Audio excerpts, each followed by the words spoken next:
No. I think we'll go ahead and call the meeting to order. Start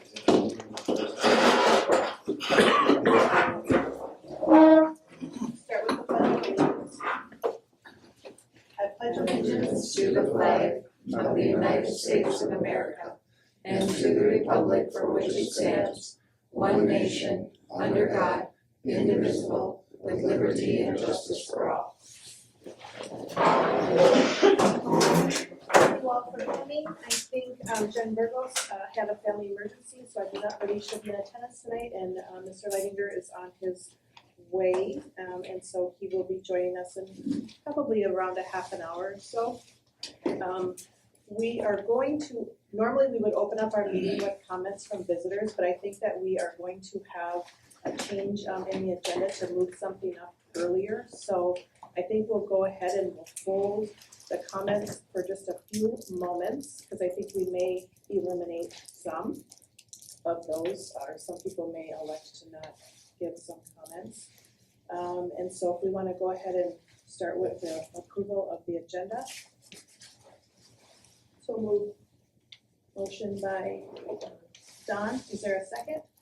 I'll second. Second by Holly, any discussion? All those in favor signify by saying aye. Aye. Any opposed? Motion carries with all members voting yes. I don't think we have any scheduled presentations tonight from student council. No, they weren't gonna be able to make it tonight.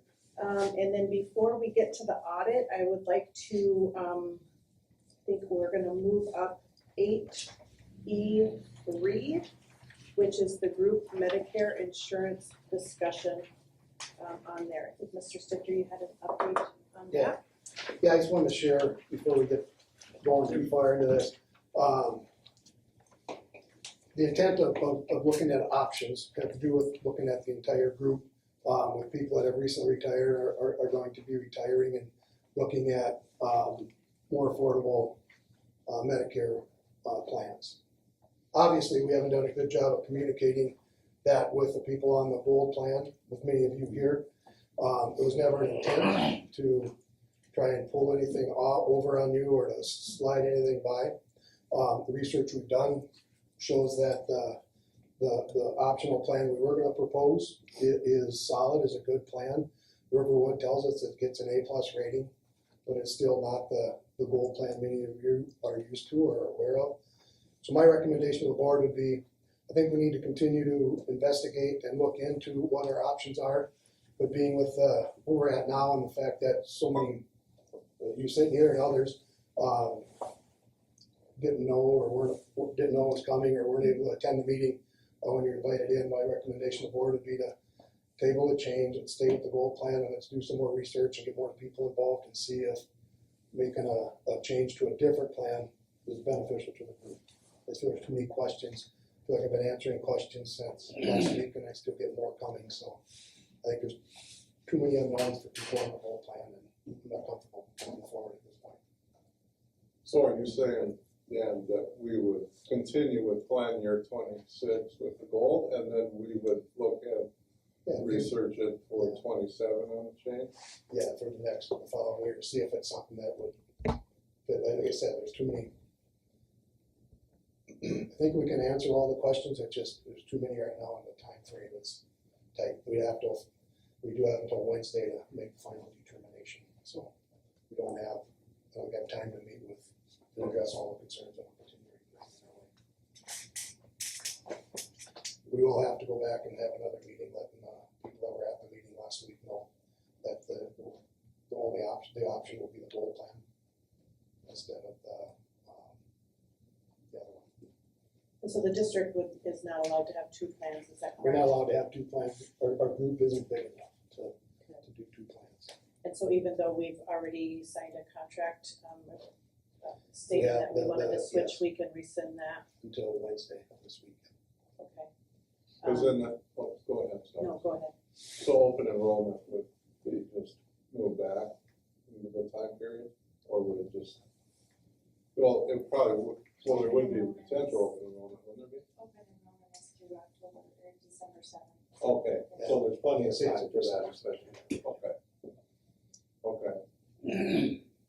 I think it is really important anytime that we're looking at any sort of insurance that we make sure that the unions are notified, the employees are notified, including any retirees, especially with this, the state of our world these days, right? And so much uncertainty, specifically with healthcare and with insurance.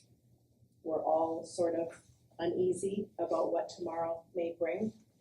And I think it's really, really, really important that everybody have an opportunity to be able to provide input on what their priorities are, what's important to them, what they're looking for, what recommendations they might make, and that everybody be afforded an opportunity to have all of the information so they can make a really good recommendation. And then that recommendation would then come back, to the full board, because I know that it does impact a lot of people. And so I do appreciate hearing from all of the people who are affected.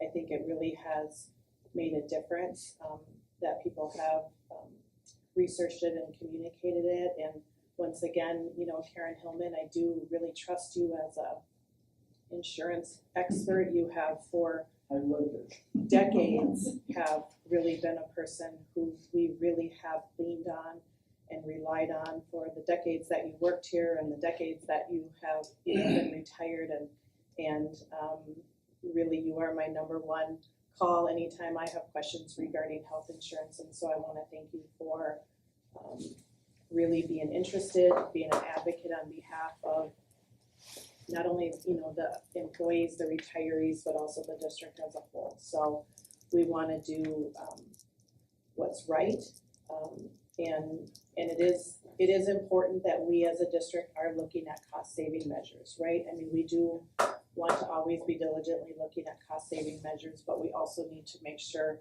that there are other factors too, because cost isn't always the number one factor, right? So as you look at this, when you look at insurance, you look at the renewals, right? So we're obviously in a pool of out there that is everybody that's participating with us on this plan is other districts, right? Is that how that works? Yeah, they're grouped into similar type pools. So when we get our renewals, are all the renewals static, the same for each district, or are we, like the increases or whatever they are? There aren't very many districts that actually do the supplemental. No, because, let's go back one step, so, but do we get rated with this plan from Blue Cross when they give us our renewals? It's separate from our employee insurance renewals. Okay, so It's totally separate. so it's totally separate, this sits over here, and so it doesn't affect, and really experience is what affects, right? I mean, we know that from the past, is experience of what claims are, is what claims experience determines renewals and all that stuff, but I don't know enough about this, I'll be honest, I don't know enough about this particular group to be able to make that, to understand it quite, so that's where I was thinking about that as I was going along.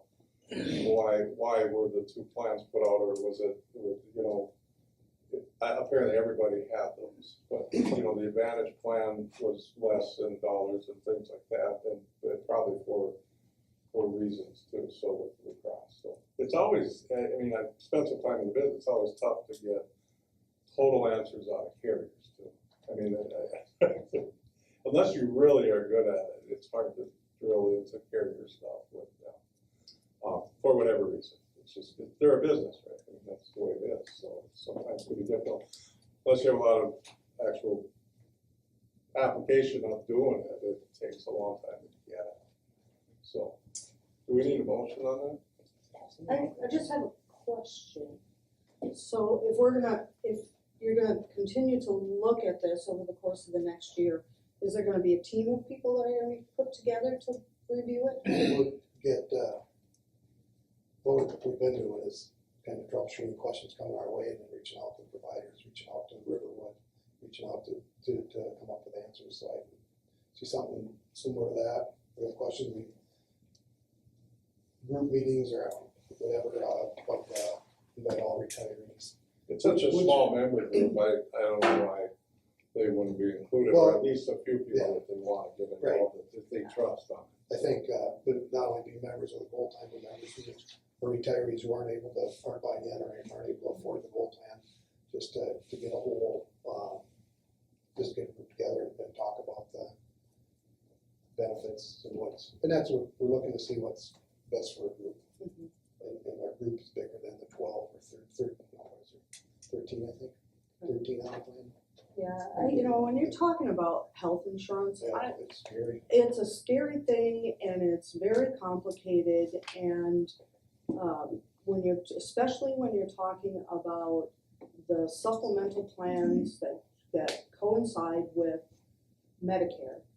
And, a change in a plan can literally be a matter of life or death for someone. And so it's important that people who are using the plans and will have to use if there's a change, it's important for them to be a part of those discussions as we move forward. And I know it makes it more cumbersome to review and to try to figure out what's best for a group, but sometimes you just have to go slow to go fast. And I just really think that it's going to be important to hear from those who are participating in the plan. And for those of you who have reached out through email and have shared your situation and your circumstances, your emails didn't just fall into the black hole of the internet. They were read with seriousness and with a lot of contemplation. And I will say, I'm gonna just lay this out there.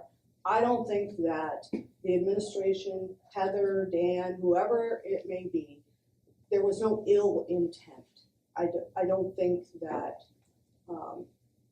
it was just about making arbitrary decisions without involving people, because I don't think either Heather or Dan are interested in doing harm to people intentionally. And so I think I can be satisfied with what's decided tonight. And just if we can move forward into 2026 with the gold plan, and over the course of the next year, start to look at what those other options are, and who knows, maybe there'll be something new that will pop up that will be good.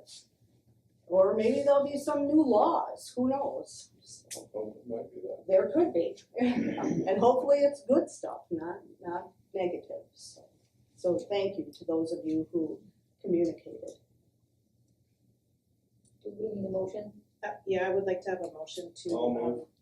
I think that we should probably rescind the contract that was signed, and then also move forward, with the contract that we want to have signed. And I would also like it noted in the minutes that if there were to be any changes, that they would be recommendations coming to the full board for a decision prior to any future contracts being signed. I'll make the motion to rescind the current contract and keep the Medicare gold plan for plan year 2026. I'll second it. Motion and a second. Any other discussion? Any other discussion?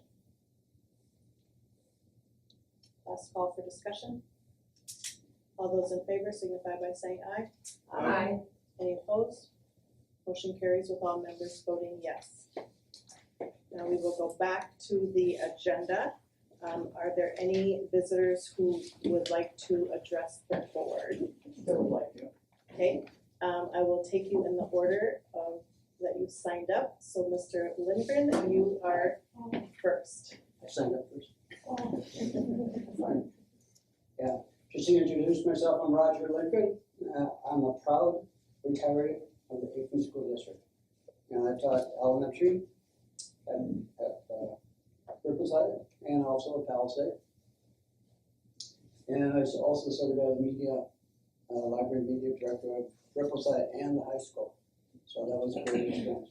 So I had the pleasure to coach many different kids in many different activities, speech, wrestling, tennis, track, football, basketball, sport camps at various age levels. So first of all, thank you for having the meeting here in Palisade. Not everybody wants to come to Palisade, so it's good. So just days ago when we were returning from a trip, I learned that school board was intent to change the retiree health insurance plan to Medicare Advantage. Obviously, we just talked about that. As a cancer survivor myself, I have appreciated and very thankful of the current Blue Cross plan. So that has made a difference in my life. So I was really quite disappointed to hear that you were going to make the change. So I might wonder how, I was going to wonder how's it going to affect me, how's it going to affect other retirees, how's it going to affect future retirees. And so, it's my understanding that our current group health plan does not cause any added administrative work or cost to the school district. That's correct.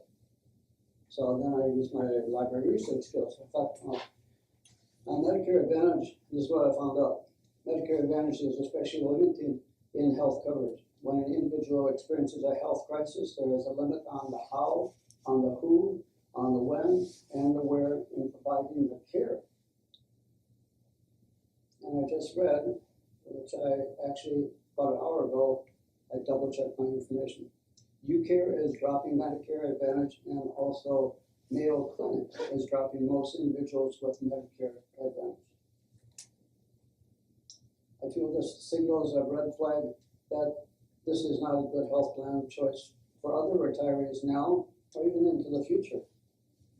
Since being retired, I have discussed health plans with many other seniors across the country. You might think, well, how would I do that? Janet and I play this game called pickleball, and we travel, and we play pickleball, and what do seniors talk about?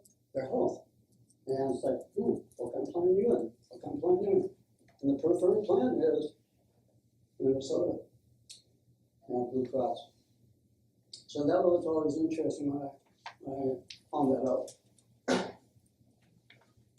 Does it cost more? Yes. But you know what? It has exceptional coverage for senior needs, especially when it came to me. So knowing this information, I can't imagine a younger retiree or even a future retiree choosing something less.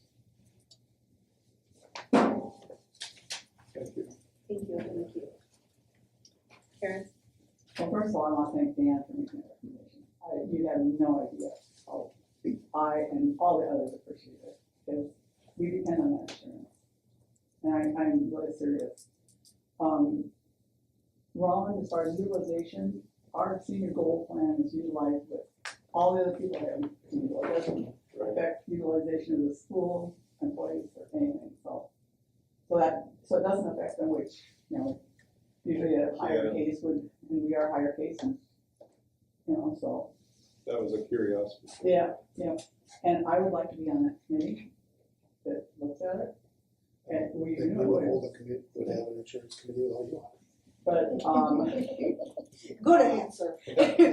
but somebody else will probably want to do it too. Yeah. But I would hope that, assuming I'm still living with them. The only ones that can apply for this insurance are those that are on the current employee plan that turn 65. You can't go off the plan and then come back on the regular plan. And I think everybody's gonna be happy tonight. Because this way, they just call me as soon as you find out, and I'll be so happy to sell it. I will, sincerely. I thank everyone that worked on it. That's it.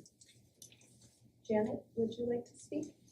You know what? I didn't realize I was signing up to speak. That happens a lot, actually. I'm not able to sign it in as Oh. So I'll just quickly, since I made the list, I'll just quickly add that I'm right from Roger. And I'm just so pleased at the collective board's decision to take a more careful and cautious approach to making any kind of future changes when it comes to insurance changes. So I'm thankful for that. I feel it's the right path that should have been done, and so I'm thankful it is going to be done. So I'm just appreciative of that. So thank you.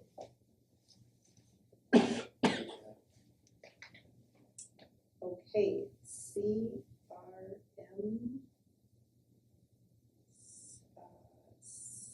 C what? CEBLANK. LeBlanc. Craig Oh, I LeBlanc. didn't have anything Oh. to say. Oh, really? Come on. That's That's the place to be on. Okay, there we go, I see now, That's where I right, wanna be. right. Diana Franzen? I like Janet, didn't realize I was signing up to say something, but I'm just so pleased that you're going to look at the insurance again, because as a retiree, I'm just really happy with what we have. The fact that everything, we don't have to look for pre-approval or travel to get excellent health care, and I'm just really happy with what we have. Thank you. And Jack? You crossed my name off. Got it. All right, is there anyone else that would like to address the board? Thank you all for coming, we appreciate that. Okay. All right, we will move on now to our next scheduled presentation, which is the 24-25 annual audit.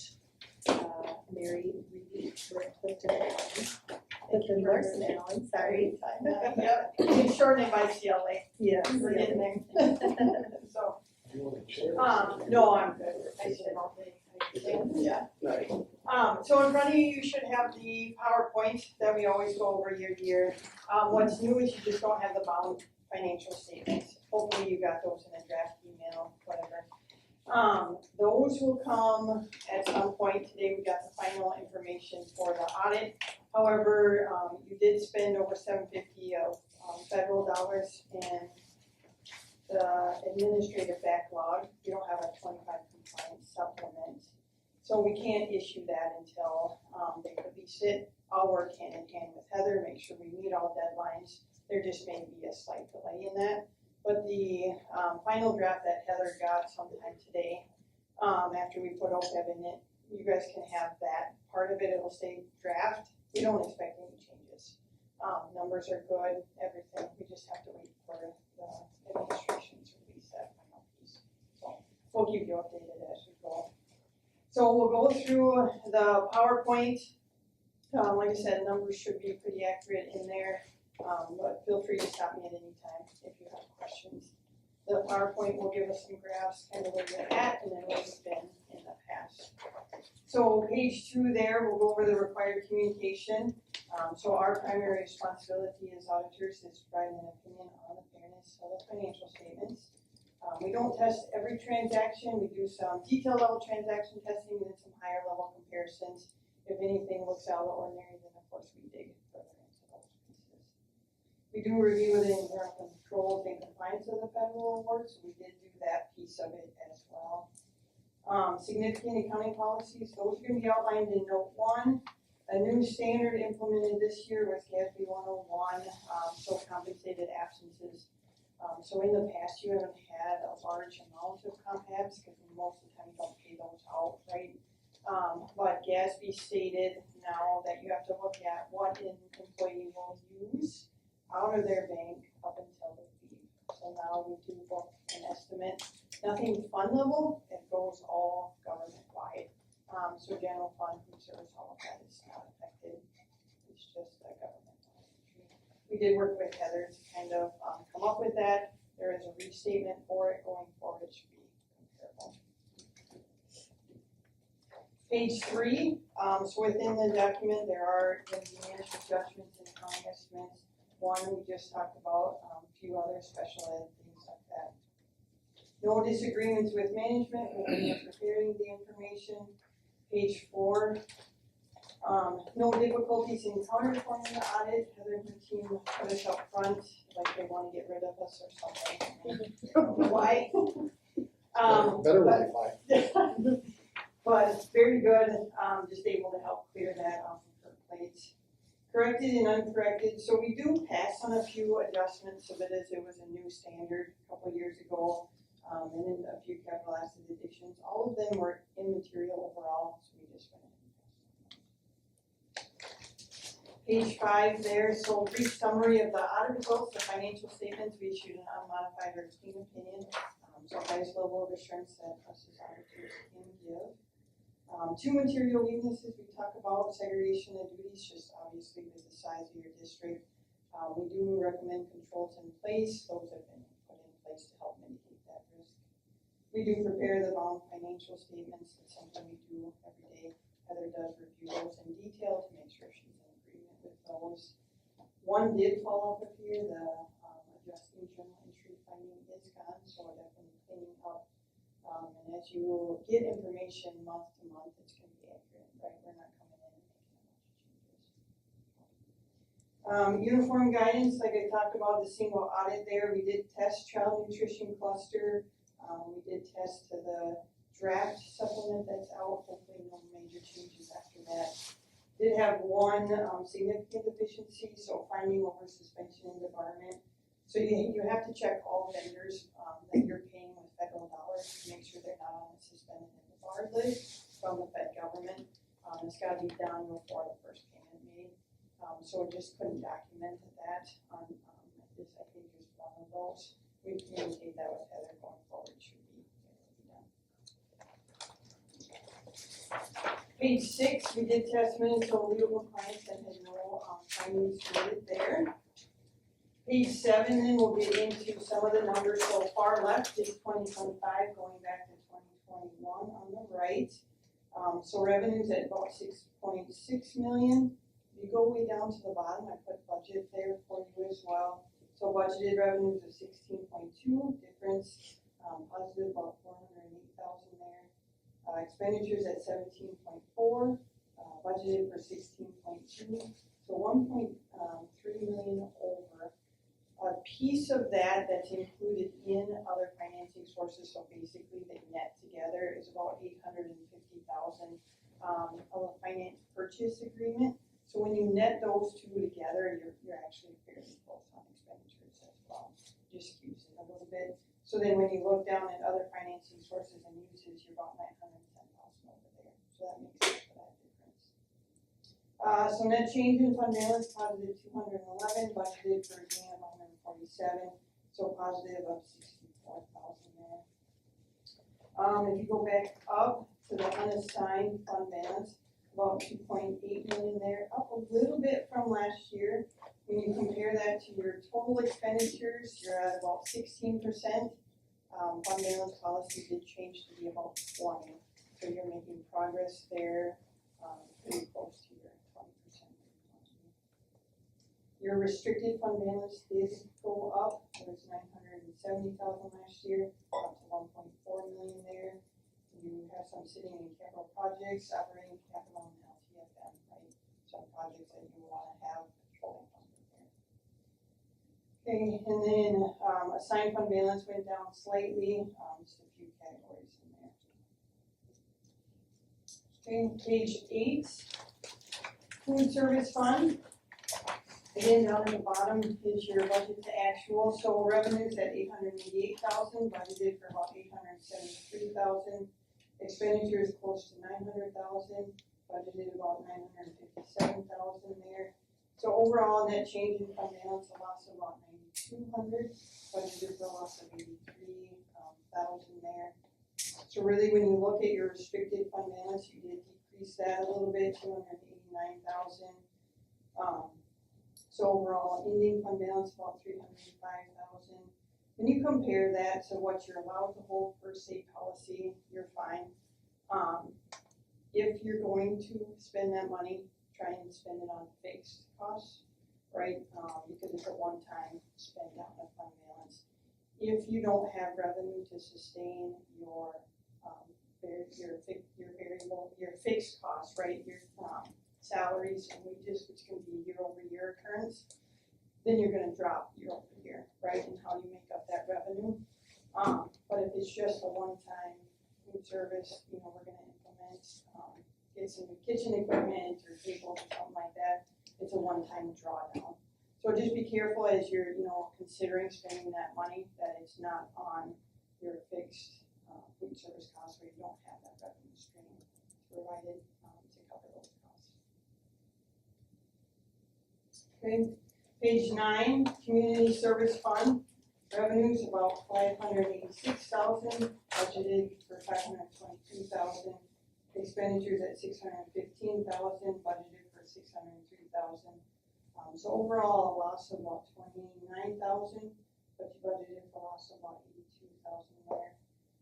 Going back, 21, 22, you've gained ground, 23, 24, 25, kind of spent down, but not excessive, right? It's been very minor. If you look at your ending fund balance restrictions, all of these categories are positive, and that's kind of the way you want to operate your programs there. So nothing really to dig in there, even though you've shown losses year-over-year. Page 10, debt service fund. Here, you levy 105% of your principal and interest expenditures to make sure you're collecting enough to pay the bond principal and interest. State will come in if you have too much restricted fund balance and actually net some of that down. So you could show in any given year a gain or a loss. So a positive 3,700 there, restricted about 74,000. Building construction fund, we'll look at that next year, 2025. Looks like it's wrapping up, only about 66,000 left in there. Maybe some of those open projects and items that come up. So when that's all done and everything is paid, we'll go ahead and close that on this one. Page 11, just like to show your source of revenues for the district. State obviously being your biggest piece there, then taxes. Federal, you'll notice will continue to decrease, right? You were at 9% last year, down to 5% this year. If you look at page 12, it kind of goes hand in hand there. You can see going back from 2022, decrease there. Those ESSER monies have been fully drawn now, right? So you'll go back to pretty consistent year-over-year there. Taxes just up slightly. State aid increased, you'll show you had a decrease in ADMs, but just an overall increase in funding from the state. So then page 13, where do those expenditures go, or where do the revenues get spent here? Instructional is going to be your biggest piece there at 54%. Pupil support then at 9. Page 14, we'll see that kind of that as well. You can see each of the categories and kind of where they've been. Not significant, nothing to note here, pretty consistent year-over-year. Page 15, then you get into your average daily memberships here, kind of what drives your revenues. So total ADMs about 969, dropped from 981 last year. You did drop in your secondary as well, so then your weighted average daily membership increased as well. Page 16, just like to show you the residents versus non-residents who are coming in. Both of those categories did decrease for this year. 102 down to 91 and 974 down to 57. Interesting on page 17, open enrollment gain or loss, you actually broke even this year. So net in, net out. Page 18, just like to show you the highlight overview of the general fund balance on the category there. You can see unassigned maintaining for the last 2 years there. And restricted increasing slightly like we talked about. Debt service, just like to give you an overview there, 2 of your revenue and expenditures. Obviously biggest drop 23-24 is the payoff of bonds. The next paid off bond is like in 2033. That was a brief overview. I'm not sure if there's any follow-up questions.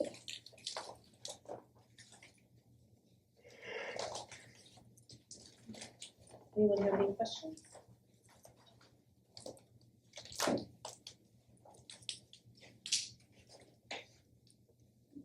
Perfect. Well, like I said, thank you for having me tonight. Thank you.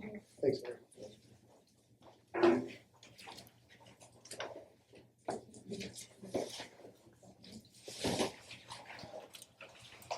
Do we need to make a motion to approve the audit?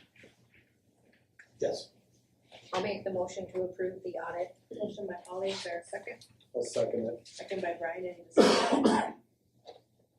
Thank you for your work, Heather and Dan, I know it's a lot of data that you have to provide and a lot of work, and it's a lot more than just a 10-minute presentation, right? It's more Heather, Julie Nolan, and Karen Carlson than it is me. Yeah, thank you.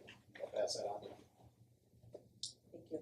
All right, there's a motion and a second, any other discussion? All those in favor signify by saying aye. Aye. Any opposed? Motion carries with all members voting yes. Okay. So now we're down to new business, right? Yep. Is there a motion to approve the consent agenda? So moved.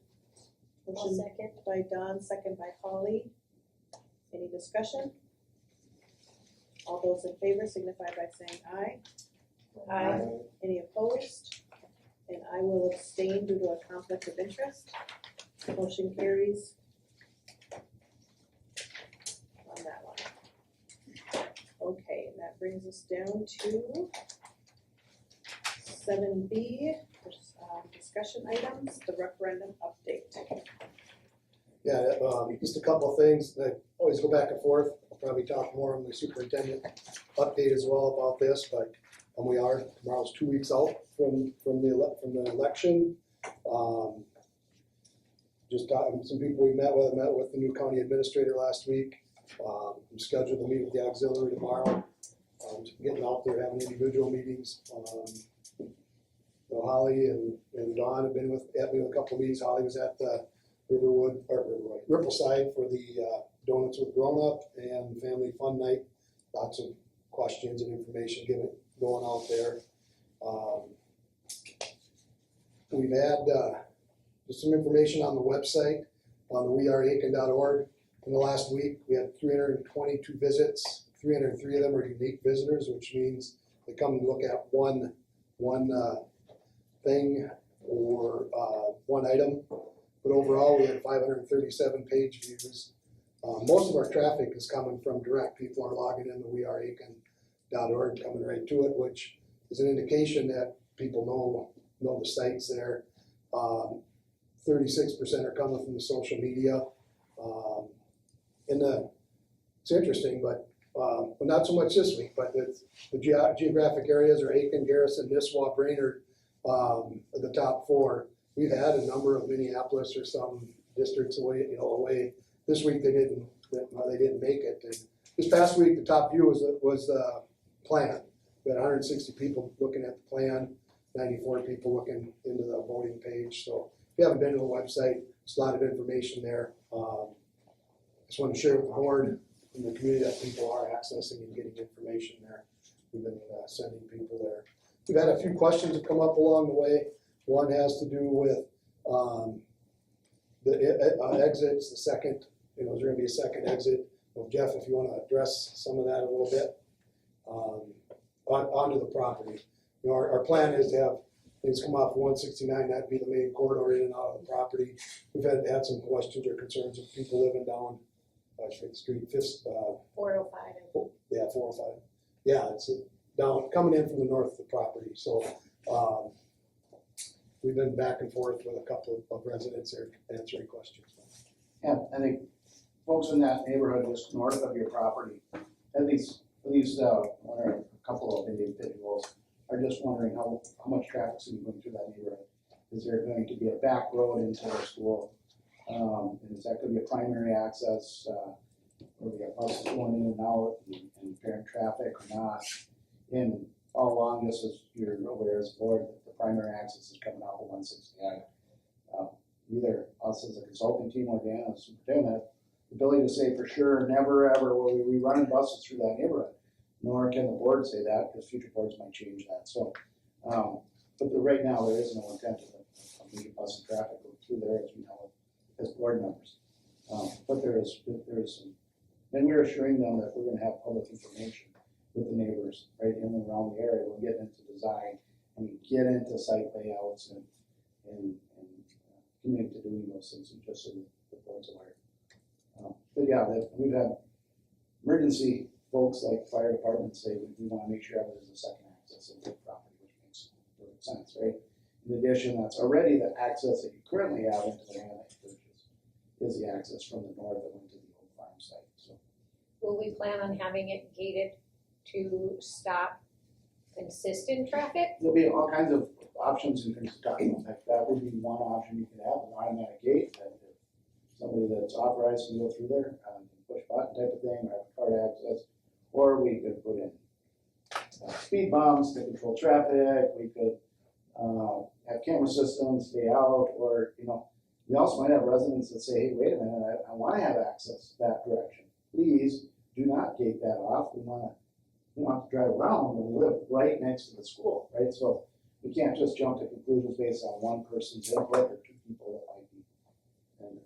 And yeah, so anyway, just kind of give the board an update on that. It'll get a lot of use if there was a public entrance there. I just don't see how it won't, because you have all the people coming in from that area there. So that'll be a discussion point as we get down. And that road is definitely, there's width issues, there's structure, there's all kinds of issues on that road. But there's probably some things that has to be done from emergency and all that stuff. So those are reasonable conversations to have, come with some sort of resolution to it. I'm sorry, this doesn't have to do with the road, so if you still have something to. I do, out of the same person said, you're gonna block off that road so people can't get access there. And I said, well, we're looking at it. And then before the conversation was done, he came right back and said, well, if you block off that road, what are you gonna do for emergency access if you can't get in off of 169? So it's those things. He had both ends of the conversation. And that's what we're gonna have to work out. And again, there are some things we can do. When we talked about this, the 169 exit or entrance, with the highway department, the Minnesota Department of Transportation, we had some good discussions, but then they got the point where hey, we're spending time on this, we don't even know if it's gonna pass. We have some things we can do and we'll look at, but why don't you get it passed before we spend time and resources on figuring it out. So if it passes in 2 weeks, then we're back to the drawing board. There are some things, we have some conversation with the city on that access and some things that if it passes and we get infrastructure where the school is presently designed, maybe that opens something up for the city to do some things. Again, everybody, it's all waiting on what the result is on November 4th. So what I don't want to do is get locked in and say, hey, this is exactly what's going to be, and then find out, well, for whatever reason we can't do that because then I just false. Just slice away. Well, there are a lot of those conversations that are happening, not just on that access, but that we just don't need to expend the energy on those conversations until we figure out if this passes. If it passes, then we'll start having conversations with the community. Where it gets difficult is when people say, well, you promised me you'd never come through there, we'll vote yes, but if you don't, we're voting no. And we gotta be with integrity, and Dan and I are just being straightforward, we'll have these conversations and being as upfront as we can, and being as transparent as we can, and we're telling you the same thing that we talked about with the school board, so at the same time, we can't make commitments with promises. Yeah, we just can't. Yeah, and it's been transparent, there's nothing that we've ever had any discussion on that. Yeah, this is gonna happen if we get it, because it's been, we don't know till this thing goes. And then we have healthy discussions on how to come up with resolution. We can do that. I wanted you talk about our polling stations. I had a few people who, because it's habit, think they're going to their regular polling stations. I did discuss with Dan, but I thought we should discuss it as a board, if we would like to provide the polling stations with a sign reminding people who may show up at them that day that they can drive to the Aiken Public Library to vote that day. I just feel like that is a good thing for our community. It shows that we're not trying to hide where you vote. We want you to show up, we want you to be able to use your voice, so I don't know if that's something we could supply through the school, a sign for their front doors that just, they put on the day of voting for the different townships. So if anyone were to show up trying to vote in person, they would know where to go. Some of those townships no longer have polling. Right. Yeah, they're expecting mail-in ballots, so if they don't get one, what if they then drive to their township? It would, I think, just show good faith to provide them a sign for their doors. But if they're in a township or anywhere, if people are on the permanent request of absentee ballot, then they get it. They will. But if you're in a township that just absentee ballot automatic, you never had to request it. The rules are different there, I don't make those rules. But, yeah, and then the other, darn, I had another thought, I'll come back to you. But, we did have, we sent the flyers out notifying the residents of the upcoming election. We sent those out in mid-September. We realized last week, I got a call from a couple people up north, up toward the Emily area, that they didn't get them. So we did some checking in the address we sent. There are a handful, there are a number of addresses, about 800 addresses that weren't on our, they haven't been on our community ed list either for whatever reason. We used our community ed list, which I thought went to all our districts, but we found out now it didn't. So the additional flyers will be in the mail tomorrow to those households that didn't get them. So I'm fortunate, we got a call from somebody asking about it, and again, I was like, no, we sent them to everybody. When I did more research into it, we had the Emily addresses. They went to the Aiken addresses in that township, but not the Emily addresses because for whatever reason. So if there are some of those coming out yet, but that's something that because we did the election in November, it wasn't a requirement. It's something we decided to do just to get information out, knowing how spread out our community is, how big it is geographically. That's why we made the flyers. That's why we sent them out. We're doing what we can to get information out and have it as transparent as possible. So I'm glad the person that said they didn't get one called, so I could do some more research and get them out. So Are those addresses gonna be added to the I'm gonna figure community out how to ed? do it. Yeah. Okay. So we had Rap Strategies, was the one that went through and kind of sorted what we sent and what we didn't send and came up with these addresses, and we'll have to get the two lists merged at some point so we can get them that information as well. So I think that's it for now on the Are there other groups or other meetings that you have coming up? yeah, I have the hospital auxiliary tomorrow. I think that's the only one on my schedule for this week. Well, I'm gonna go to trunk or treat on Sunday.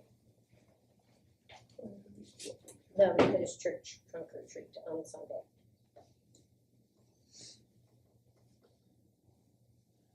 Yeah, that's just the only one I have on my agenda, on my calendar for this week. Don, what time is trunk or treat? 3 to 5. Okay. Administrative reports, any board member reports? I just, so last Monday was Indigenous Peoples' Day, and I had the joy and privilege of spending part of Monday morning with the kindergarten.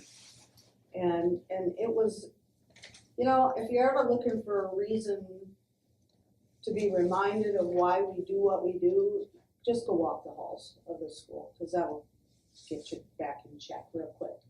But it was a wonderful experience. The kids that they're 5-year-olds, right? 5 and 6-year-olds, and they were wonderful, well-behaved, inquisitive, and it just was a wonderful experience. So Thank you. Committee reports, safety committee meeting? Yeah, Brian, you want me to run with it? Were you there? Did we get you? Yeah, I missed that meeting. Okay. Just went and reviewed a couple workman's comp claims, just some things we're doing from replacing rugs and drain covers and different things on sidewalks and whatever. They get kind of beat up. We have the an issue in the high school right in the middle. If you've been in the high school, you should, but anytime there's humid air, the pipes sweat and we get dripping on the floor. So we have a barrel and a sign there. We have some of the same things happening at Right in Riverside. front of the auditorium. Right in front of the auditorium. I walk by there and I move the barrel, and the next time I come by, and my coat might still be wet, so I have to dry off the floor. So, this week we're not running the air anywhere, so I'm hoping we should be good. That's pretty much the safety. Personnel meeting? Back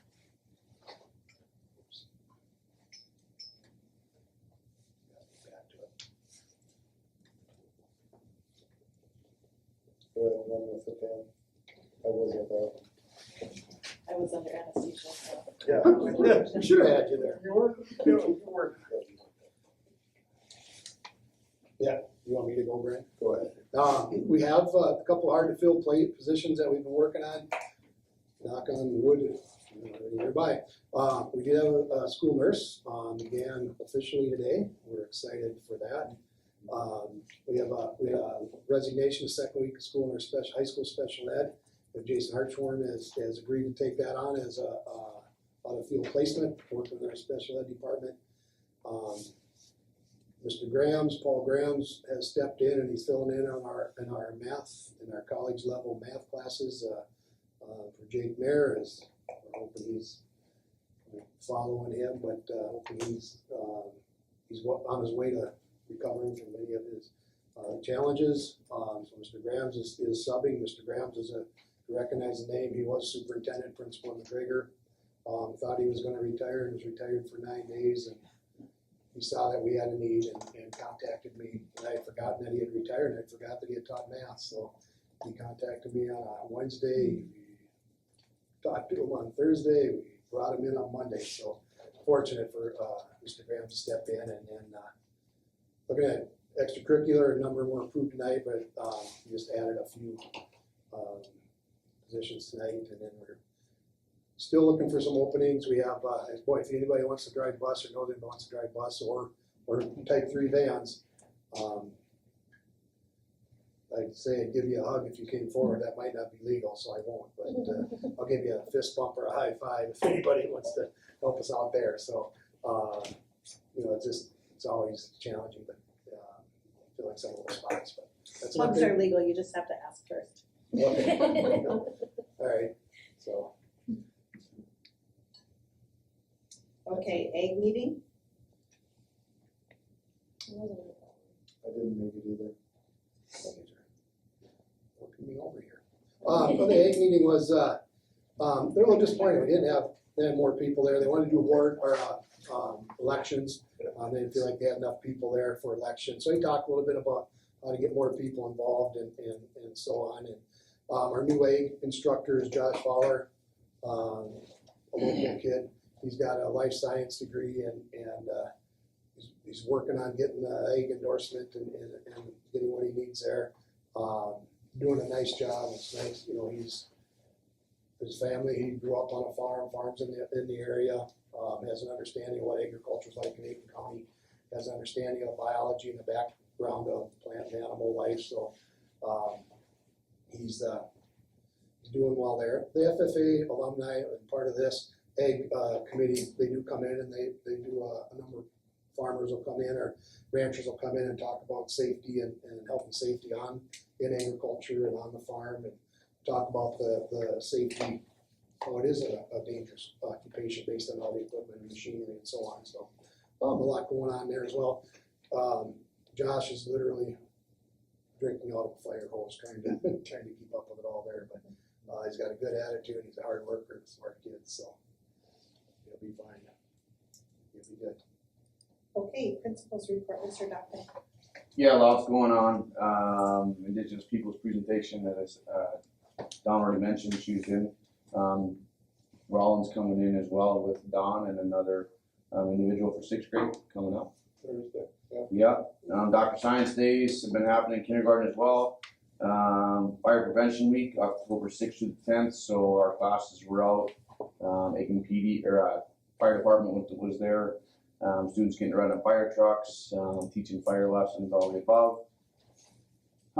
Sam did a 2nd annual rib cook-off. Our 4th grade students, 3rd and 4th grade students, boys and girls, had a little competition. Local police officers and firefighters and Mr. Stifter were the judges. So that was pretty fun. Sam getting the kids involved in the kitchen and in cooking.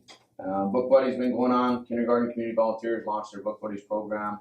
1st and 4th graders are partnering across grade level reading time. 1st graders are also enjoying special visits for mystery readers. I got to go do that last week, and that's pretty fun. Community engagement things, walk/roll to school day. So last week was crazy. Aiken Lions, Aiken Women Today, and United Methodist Church had people that helped with kids walk to school. Mr. Henderson walked a little group over from the high school, so that was fun. Donuts for the grown-up, October 9th, supposed to buy the Aiken Lions. It's one of the coolest things we do every year. We served over 700 donuts, so it was pretty, it's a busy day for sure. And it smelled like ribs while we were serving. Yes, So- that was all the same day, so, yeah. You get a choice. No, Right. no, the dads were like, I smell ribs, Yeah. put your head in for donuts. We had Family Fun Night October 6th.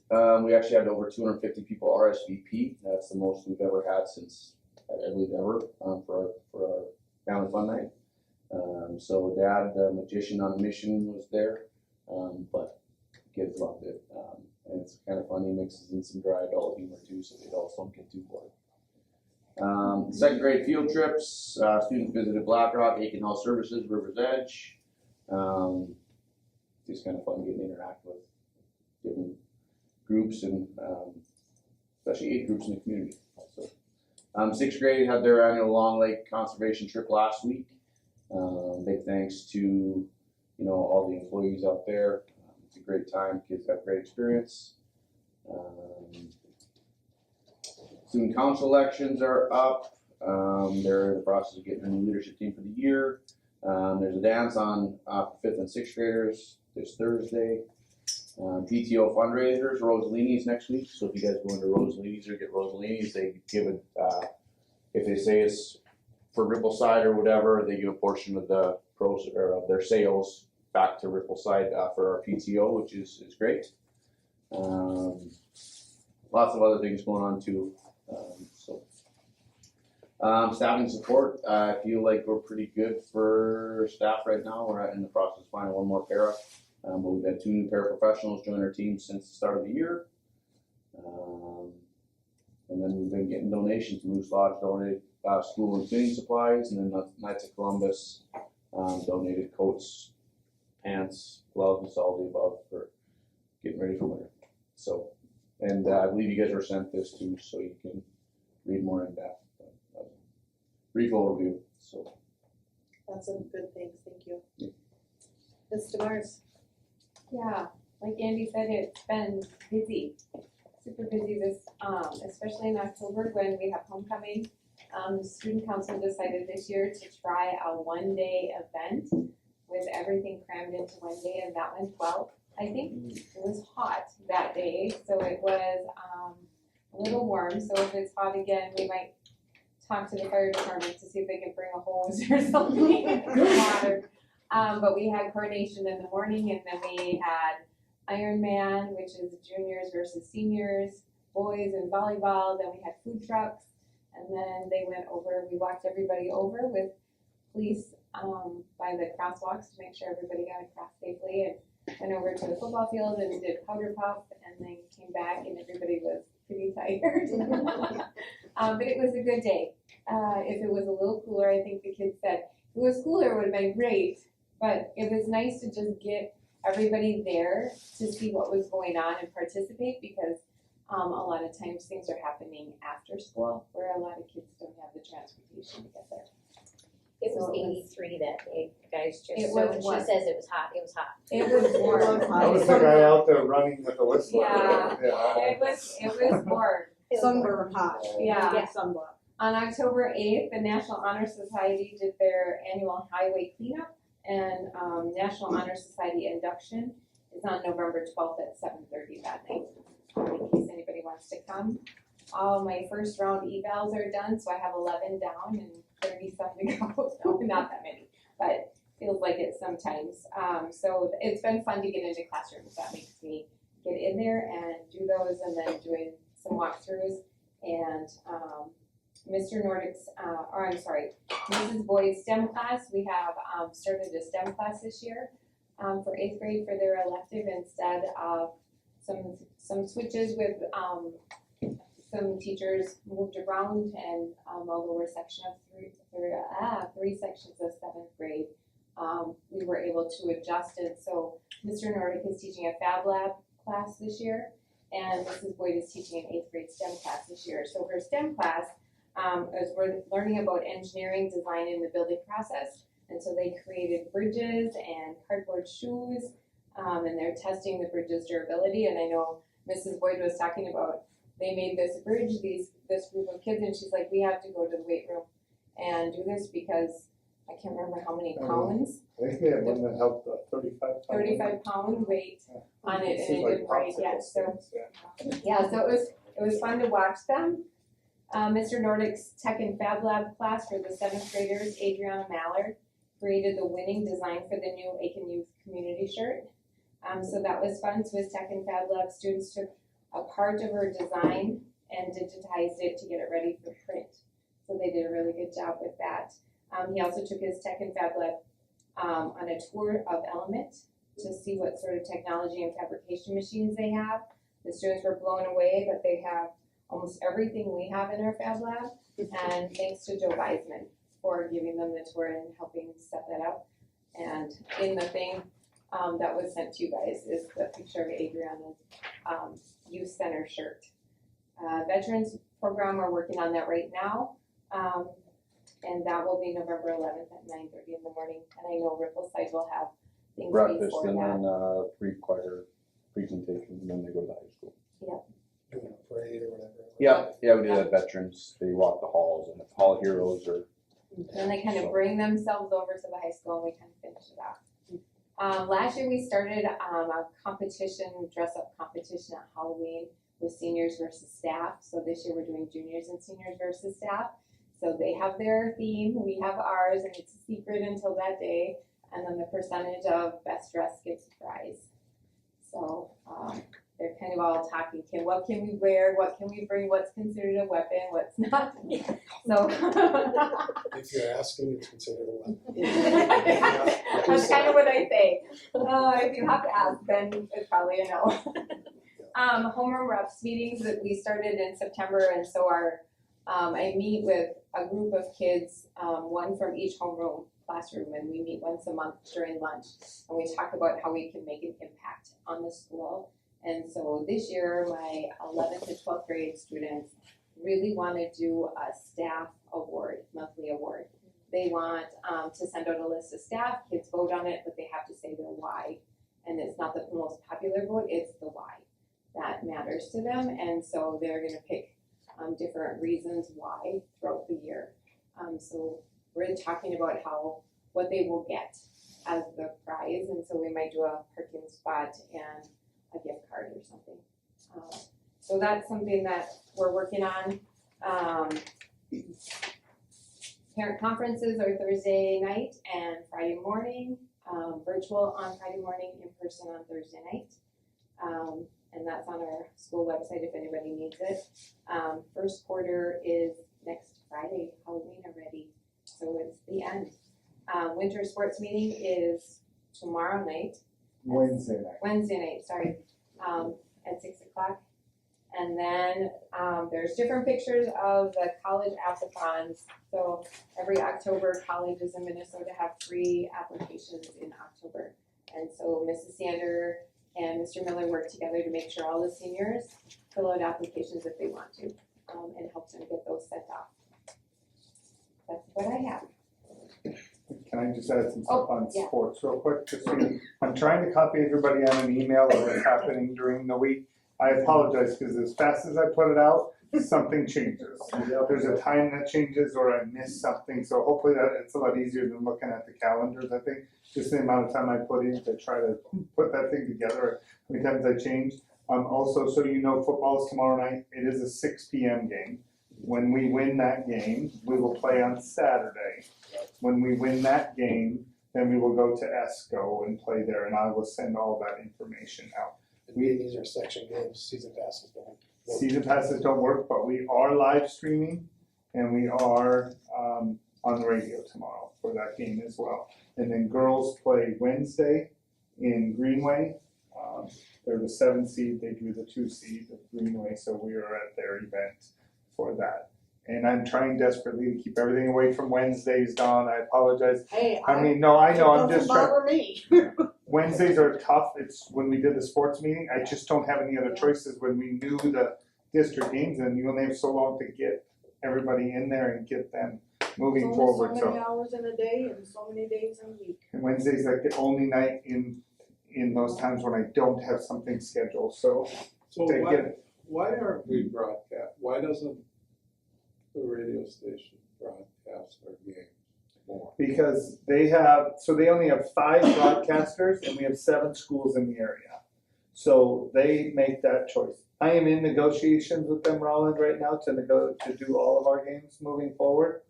I'm in that process. I'll bring that to everybody. We're just in the negotiation process, but they have 5 people that work it, 7 people or 7 schools that they cover. So it's how they work it out. They control only that. have 5. They have 5. So they were asking, like, they could set up gear if we had somebody that was willing to do it. But that gets sketchy too because there's a ton of, that first game when I went live, tried to go live with the radio, there's 840 cords and we realized that I plugged the one thing into the wrong camera and then the battery went dead. That was on me. So we're learning a lot of that. So I am working on that, and there's some other possibilities for next year that I'm leaning on that would guarantee more coverage for us. Is basketball covered? It is. Not as of right, that's in my negotiations right now with them. I met with the general manager last week and the radio broadcaster. So they picked so many games, but I'm trying to change that. I'm in negotiations with them. Yeah, because I always. It's that. I got like Wyoming Lob and Thunderbirds, which is a team I follow, because I got. They don't consult me at all with what games, like that is their choice and who they have working that night. And the only reason we've gotten some of the other football games covered is because Lance Bauman stepped in for me because I asked Lance for a favor. So, because a couple of those games wouldn't have been covered for us with radio, but Lance Bauman stepped in for us. Well, thank him for us. I did. Mr. Hendrickson, I know that a lot of people appreciate your emails that you're sending. It's very, very nice, and I know I'm hearing a lot of great feedback about the work that you're doing and how organized you are and just continuously trying to communicate. So I'm not sure when you sleep, but I certainly appreciate the work, and I know that you're just really working hard and doing your best, really doing 2 jobs in one, so thank you. And we did start Athlete of the Month and Activities Student of the Month, so that we started, I got that sponsored by the Quarterback Club, so everybody gets to give me 2 people, then they have to write a why, and then I bring that to the Quarterback Executive Club, and they are executive board, and they vote on the winners. So now we have, they gave me money for long sleeve shirts, and then we had some more money to spend, so I asked for sweatshirts. So now the kids will get a choice. It doesn't say activities, it's just an Aiken Gobblers red hoodie that says Gobblers or a red long sleeve shirt. I just try to do something different than everything else. So if you see that, I did take pictures. We did put it on the Facebook page, and we're going to cover that in the paper just as we do Student of the Month. So it's athlete and activity. So there'll be 4 winners every month, a male and a female in each category. Thanks, thank you. Thank you so much. Thank you. Cindy, I just want to make note that, Mr. Hendrickson, thank you so much for being cognizant of the Wednesday evening thing. For some of the churches in the communities, it's a big deal. And for some, it's not a big deal. But to just be cognizant of it, I think, and knowing that the schedule is crazy. And so I as a pastor in the community appreciate that, and I think that the others might too, but I don't want to speak for them. I tried to send out an email, like when Yeah. we changed the concert to the 17th of December, I gave them 2.5 months notice. I just had no other choice but to move it to that day, so, Sometimes it's just the way it is, so thank you. thank you. Anything from community ed? Yes. She sent the report, I think. There's an update on there.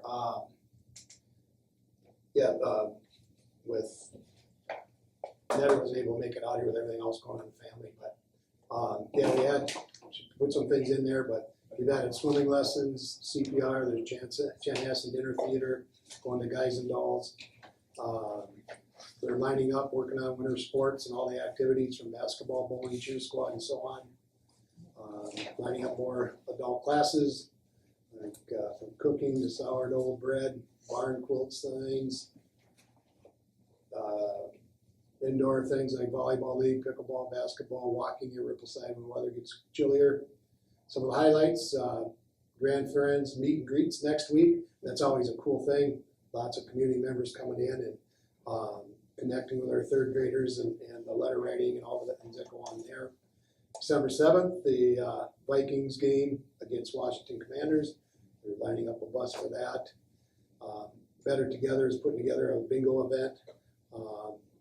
We provide Thanksgiving, and the goal is to raise some money to provide Thanksgiving meals for local disabled veterans. That's in November 13th from 4 to 6 at the Legion. I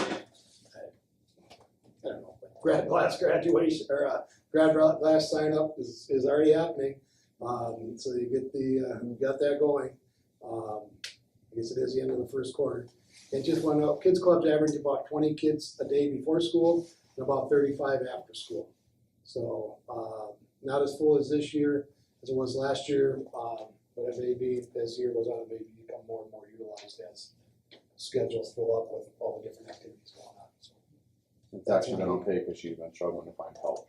Yeah, she needs workers. Okay, enrollment update. Yep. Our enrollment, we have a lot to compare from other than to last year. Our enrollment is down 16 students, which is down, but it's not as down as much as we had projected. We picked up some students along the way in different grade levels. Our numbers in our junior, so when our seniors graduated, we're graduating 85, 88 kids. Remember for sure what we graduated, we're only bringing in 60. Doing the math, I'm thinking we probably should be dropping 25 to 30 kids.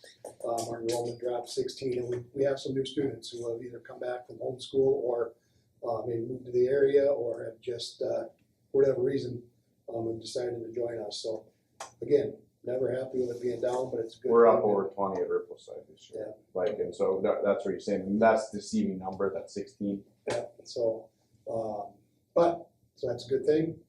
It's a good sign, I think, so.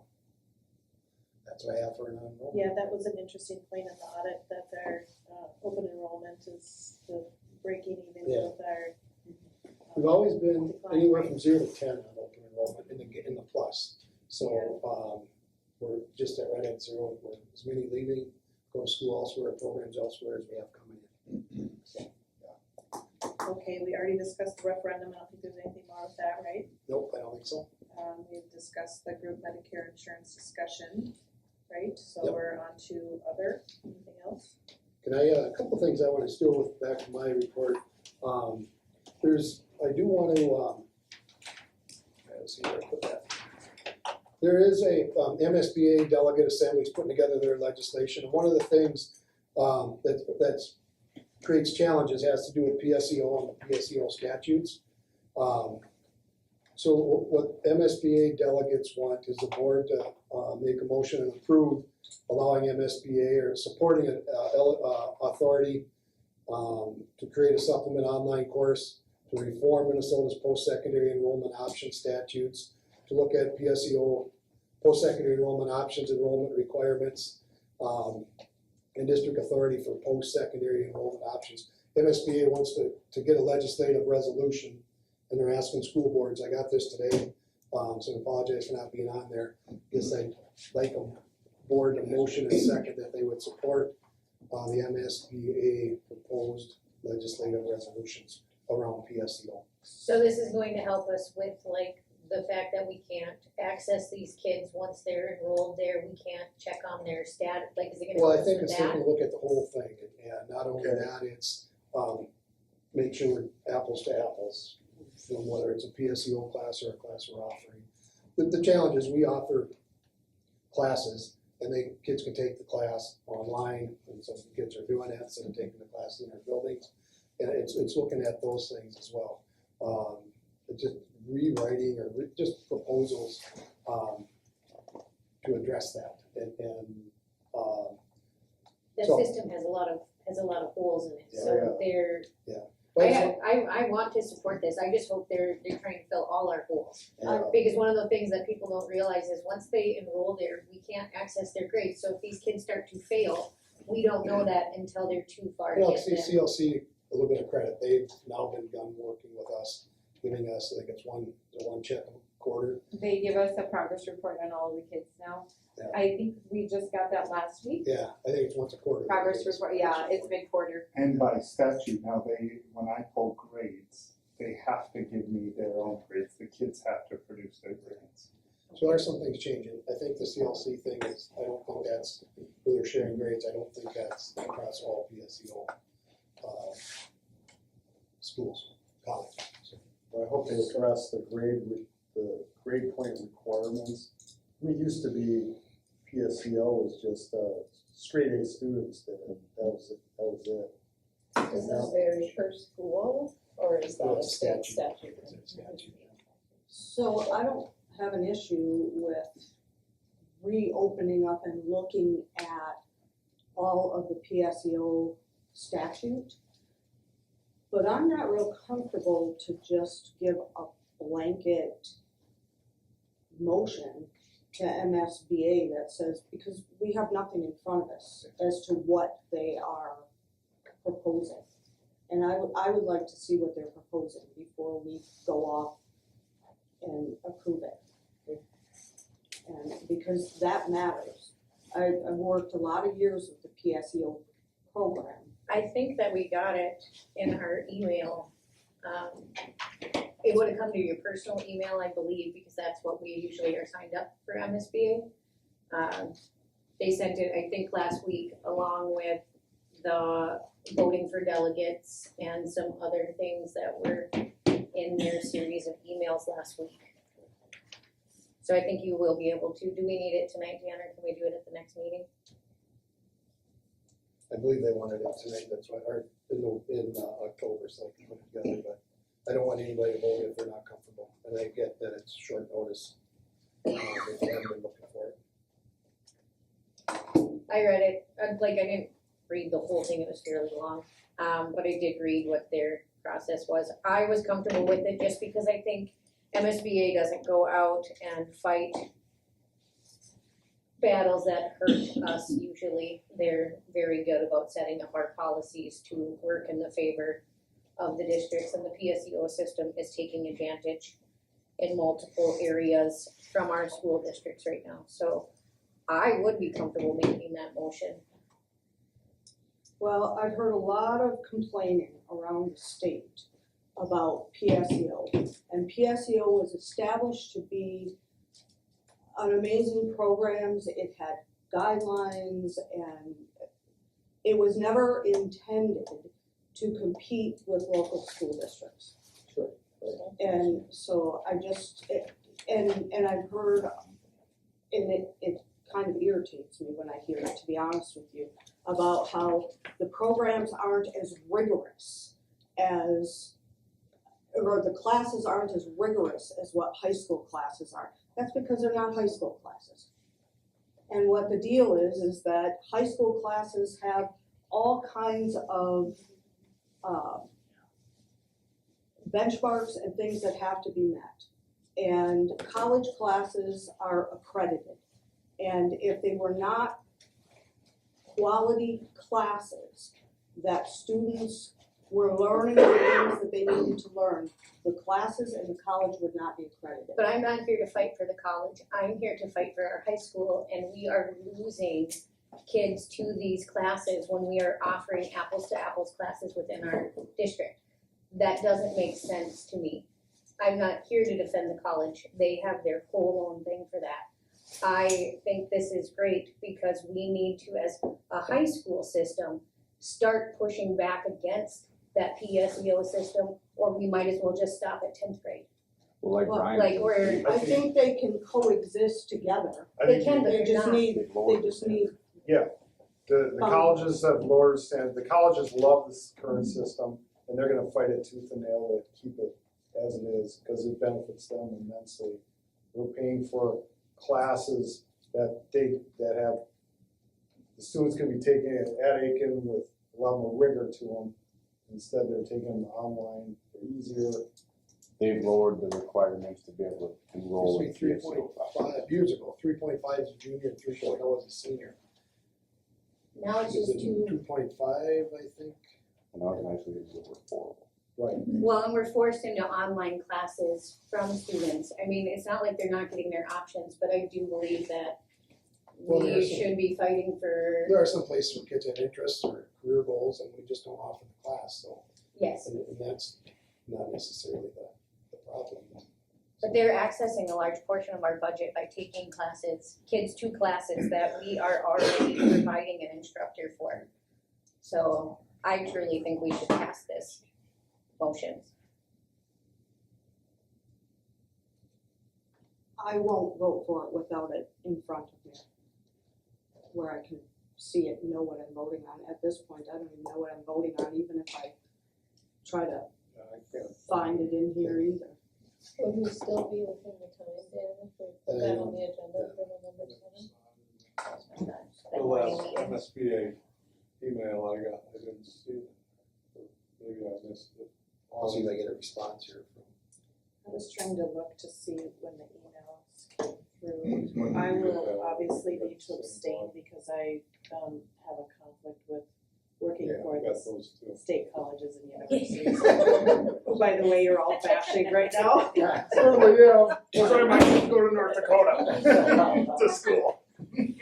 Well, and if we don't have a thing of the policy, that's fine, but this is in no way, they are not trying to, Well, I'm gonna, if we miss out on signing on with it, we do.